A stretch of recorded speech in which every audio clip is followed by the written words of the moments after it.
नमस्कार मंडळी, कसे आहात? तर आज मुलांची टिफिनसाठी इथे गोबी पराठे करते आहे. गोबी पराठेची रेसिपी तुमच्यासोबत शॉर्टकट शेअर करते आहे बरं का.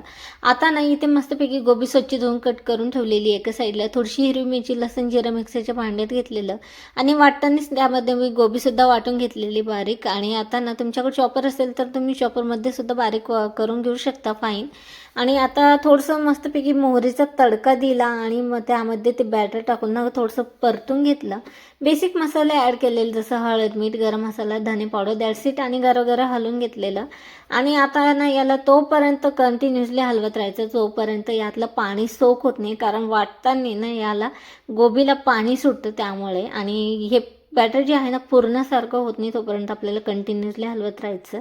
तुम्ही बघू शकता या पद्धतीने. आणि माझ्याकडून ना थोडंसं खाली लागलेलंच होतं, इतकं काही लागलं नाही पण थोडंसं दुर्लक्ष झालं पीठ मळताना म्हणून लागलेलं.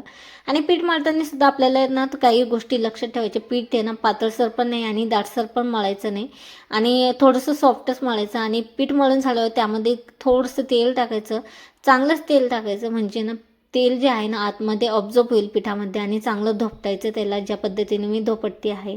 आता ना मस्तपैकी 2 पुऱ्या लाटून घ्यायच्या आणि एका पुरीवरनं असं बॅटर पसरवून घ्यायचं आणि एक पुरी जी आहे ना दुसऱ्या वरतून टाकायची आणि थोड्याशा कडा दाबून घ्यायच्या आणि मस्तपैकी लाटून घ्यायच्या. या पद्धतीने केले ना पराठे जे आहे ना छान दिसतात, फाटत पण नाही जास्त करून आणि खूप छान टेस्टी पण लागतात. तुम्ही पण नक्की ट्राय करून बघा. या पद्धतीने मी सगळे धपाटे पराठे जे आहेत ना लाटून घेतलेले आणि मस्तपैकी शेकून घेतलेले. तुम्ही म्हणशाल की धपाटे म्हणते पराठे म्हणते, आम्ही दोन्हीही म्हणतो. आणि चला मग व्हिडिओ आवडला असेल तर लाईक शेअर नक्की करा, चॅनलला सबस्क्राईब करायला विसरू नका. भेटूया नेक्स्ट व्लॉगमध्ये. बाय.